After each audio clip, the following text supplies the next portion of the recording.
Hello! ரமல் Rama போடு. அனைவரும் ஆரோக்கியமாக, சந்தோஷமாக, நிம்மதியாக இருப்பீர்கள் என்று நம்புகிறேன். இப்போது பாப்பாஜி அடுத்த பகுதி பார்ப்போம். பக்கம் 431. ஒவ்வொருவரும் ஆசிரமத்தில் என் வேலையை விட்டுவிட்டு உள்நோக்கிய ஆன்மீக பயணத்தை மேற்கொள்ள என்னை ஊக்கப்படுத்தினார்கள். பாப்பாஜியையும் கலந்தாலோசிக்க விரும்பினேன். அதனால் அவர் தங்கும் இடம் லக்னோவிற்கு சென்றேன். லக்னோ அது ஆன்மீக தேடுபவர்களின் சோலையாக மாறியிருந்தது. பாப்பாஜி இரக்கத்தின் உருவமாக இருந்தார். இந்த இரக்கத்தில் கண்டனங்கள் மற்றும் விமர்சனங்களும் அடங்கும் என்பதை நான் குறிப்பிட வேண்டும். ஏனெனில் இது தேடுபவர்களை எழுப்புவதாகும். நான் பாப்பாஜிக்கு சாஷ்டாங்கமாக விழுந்து வணங்கினேன். எவ்வளவு எதிர்ப்பு இருக்கு என்று கூச்சலிட்டேன். பாப்பாஜி என்னை மிகவும் அன்பாக ஆனால் உறுதியாக பார்த்து, உலகம் முழுவதும் உன்னை எதிர்த்தாலும் கணேசன், முன்னேறி செல்லுங்கள். இந்த ஆன்மீக படியில் உங்களை வழிநடத்தி சென்றீர்கள். நாங்கள் அனைவரும் உங்களுடன் இருக்கிறோம் என்றார்.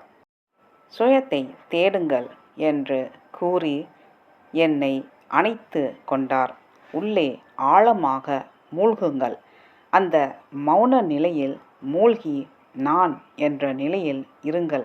அந்த நேரத்தில் எனக்கு இருந்த ஒரே பெரிய பற்றுதல் ரமண ஆசிரமத்தின் மீது இருந்த ஒரு மேலங்கியை உடலில் இருந்து இறக்கியது. இப்போது எங்கு சென்றாலும் அருணாச்சலத்தை உணர்கிறேன்.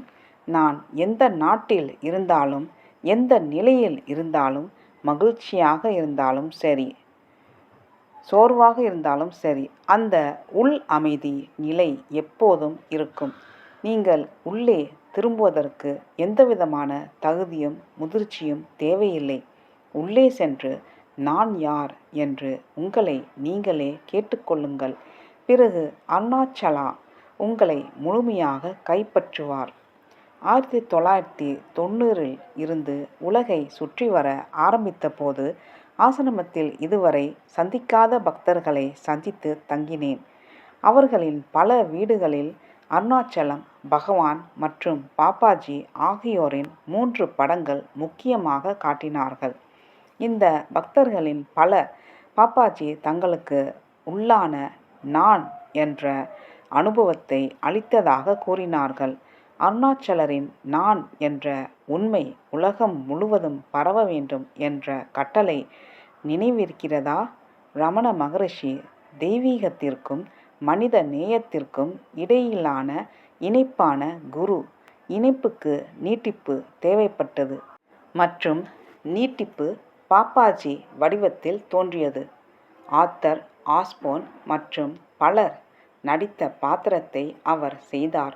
தெய்வீகத்துடன் இணைப்பு, இது மறுக்க முடியாத உண்மை. என் தோழி லதாஜியிடம் அவளது தந்தையின் நண்பன் செல்வாக்கு செலுத்தியதால் பாப்பாஜியிடம் வந்ததை பற்றியும் சில விஷயங்களை பகிர்ந்து கொள்ள விரும்புகிறேன். அவள் விருப்பத்திற்கு மாறாக மருத்துவ தொழிலை மேற்கொள்ள விரும்புவதால் அவள் தந்தையுடன் சண்டையிட்டாள். பாப்பாஜியிடம் ஆலோசனை கேட்டு நீண்ட கடிதம் எழுதினாள். அன்று பாப்பாஜி வீட்டில் நடந்த சத்சங்கத்தில் லதாஜியின் கடிதம் அவர் கையில் கிடைத்தது. கடிதம் தேர்ந்தெடுக்கப்பட்டவர் பாப்பாஜியின் முன் உட்காருவது வழக்கம். பாப்பாஜியின் சத்சங்க மண்டபத்தில் அமைதியாக இருங்கள், ஏனென்றால் அவர் கற்பிக்க விரும்பிய போதனையின் சாராம்சம் அதுதான் போன்ற வாசகங்களுடன் பல சுவரொட்டிகள் இருந்தன. லதாஜி பாப்பாஜியிடம் விஷயத்தை பற்றி கேட்பார் என்று எதிர்பார்த்து பார்த்தாள். ஆனாலும் கடிதத்தை ஒதுக்கி வைத்துவிட்டு லதாஜியை பார்த்து, என்னிடம் ஏதாவது கேள் என்று சொன்னார். அவள் மூலையில் ஒதுக்கி விட்டதாக உணர்ந்தாள் மற்றும் முடிவெடுக்க முடியவில்லை. சுற்றும் முற்றும் பார்த்தாள். இன்னும் இருங்கள் என்ற போஸ்டர் கண்ணில் பட்டது. அதனால் எப்படி சும்மா இருக்க முடியும்? அவள் அந்த கேள்வியை கேட்க விரும்பவில்லை. ஆனால் பாப்பாஜியின் தோற்றம் அவளை அதை கேட்க தூண்டியது. அவளை பார்த்து பாப்பாஜி எப்படி என்று பதிலளித்தார். பாப்பாஜியின் இந்த கூற்று தன்னையும் பார்வையாளர்களில் பலரையும் அந்த அமைதி மற்றும் உள் மௌன நிலைக்கு தள்ளியது என்று லதாஜி பின்னர் கூறினார். அதுவும் அவர்கள் சற்றும் எதிர்பாராத போது. அடுத்த பகுதியில் தொடரும். நன்றி, வணக்கம். ரமல் ரமா பூ போட்டு